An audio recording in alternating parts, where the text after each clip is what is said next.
This week's episode of Kamen Rider 4's, episode 20. I'll call it episode 20, Magnetoencephalography is so not a real word.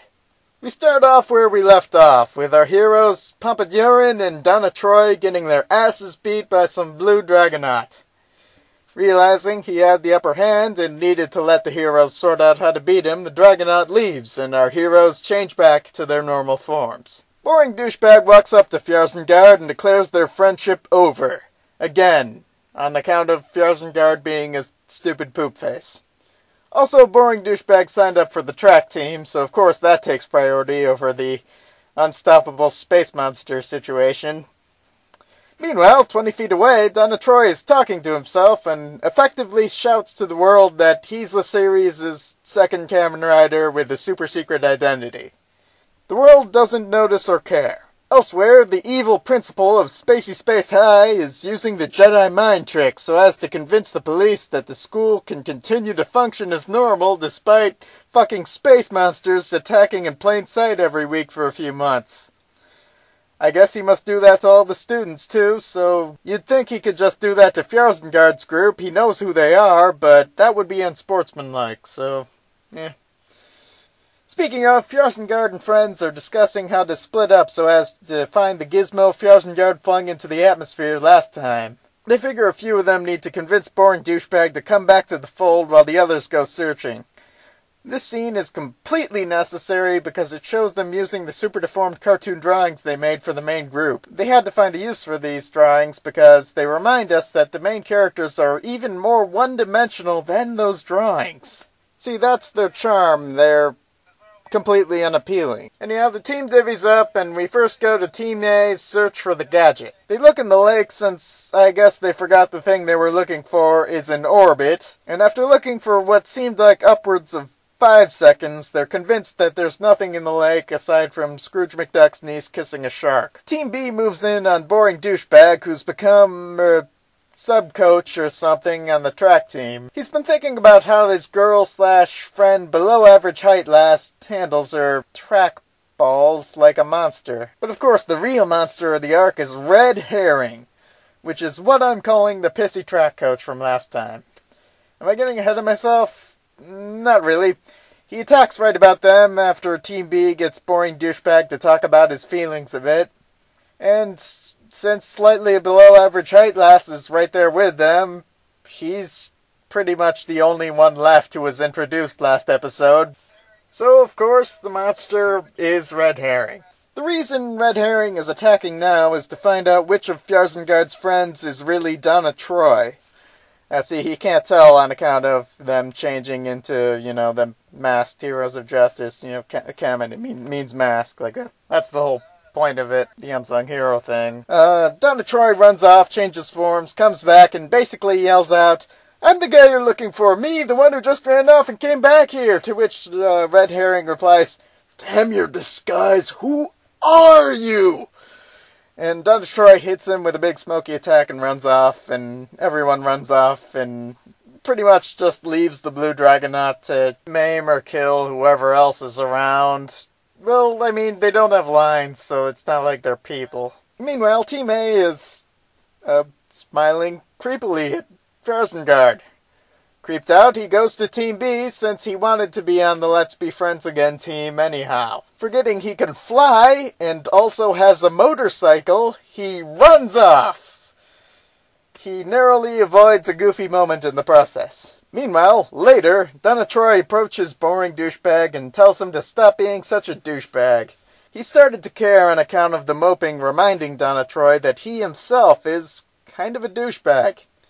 To get him out of his funk, Troy reminds Boring Douchebag that him and Fjarzengard are like magnets, which is to say they're both bipolar. And they need to make like the sexy attractive kind of magnets instead of the crappy repulsive kind. Seeing that he hasn't entered for a couple minutes, the dragon pops up again. He's still trying to sort out which of Fjarzengard's friends is Donna Troy, and this time he just assumes it was one of the friends who was standing right next to Donna Troy the last time they fought, instead of the one who ran off to change forms with a loud funky beat in a light show and then came back and yelled to him, "Hey, I'm Donna Troy, me, the one who just ran off." He assumes it was the guy standing next to him, because, yeah, I guess it was too obvious. It was like that thing where Batman sometimes gets someone to dress like Batman to cover for Bruce Wayne, who, is Batman, What's a trick like that called again? The misleading kind of trick where you use some... it'll hit me later. Fjarsengaard and Donna Troy get to fighting the monster, while Team B continue the search for the all-important lost gizmo. Team B is searching underground at this point, and they find it? They find it. They find it somehow. And then everyone teleports to where the fight's going on, because it makes sense if you compare to them finding it underground. It was, I wasn't exaggerating last time. Like, he threw the fucking thing into space, or at least another continent, and they found it underground. And the hot dog robot helped them dig.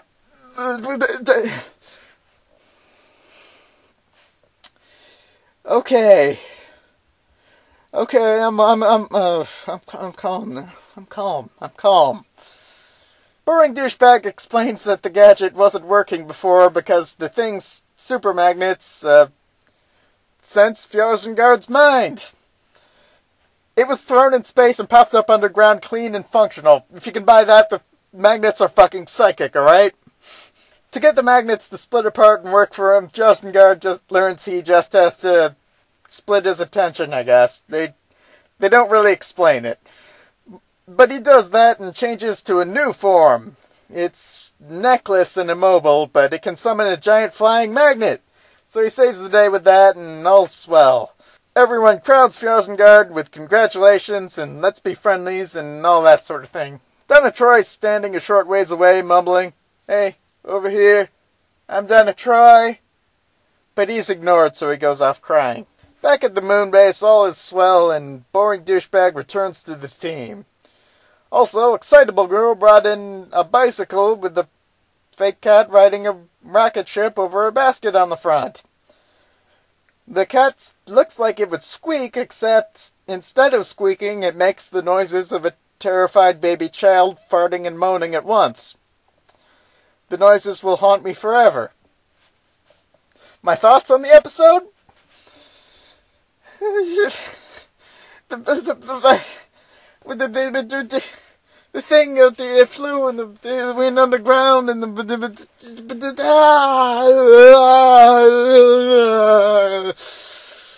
next week's episode I'll discuss next week's episode and things.